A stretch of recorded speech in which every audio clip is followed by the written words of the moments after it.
We all love to know what's coming down the line. I think we're all interested in what could happen in the future. And that's one of the interesting things about Bible prophecy. Bible prophecy gives us insight into the future, and one way we can verify that is looking at fulfilled prophecy. And there's really an interesting fulfilled prophecy back in the book of Isaiah. This is part of our continuing series on prophecy, and specifically we've been going into some fulfilled prophecies. One of the most fascinating is where God foretold 150 years in advance who would conquer Babylon, and how that conqueror would also be involved in the restoration of Jerusalem through the Jews.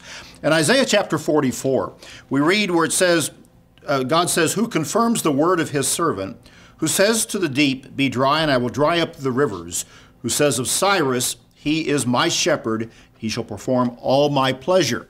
Cyrus, a historical figure, king of Persia.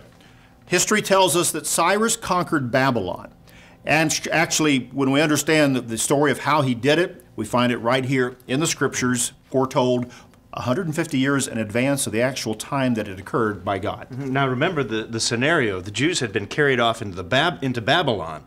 And Babylon then was overtaken by the Persians, by Cyrus. And so Cyrus ultimately then comes into play in prophecy. And that fulfilled prophecy is an amazing story, because here in Isaiah, long before this actually happens, God inspires Isaiah to record it, and not just the timing, but he also says the individual. He points out the name of the king that ultimately would release the Jews so they'd be able to come back to Jerusalem.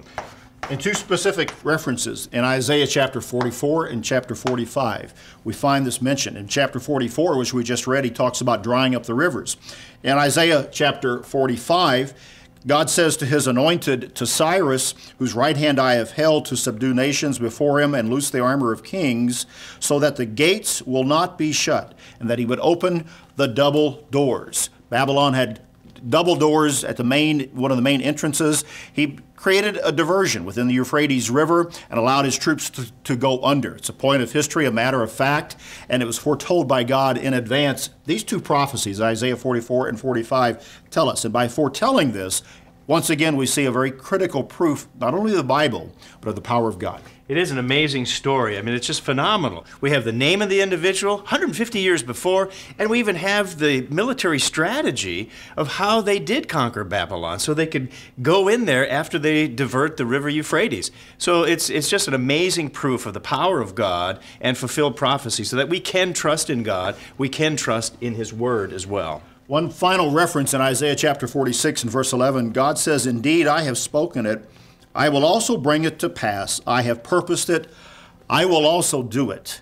What God purposes to do, whether a specific prophecy with a world figure, a leading emperor of a major world power, Cyrus, or even in our own individual lives when we obey him and seek the blessings that God promises and even predicts for us in our own personal lives, as prophecy also applies there, it shows the power not only of the Bible, but of God.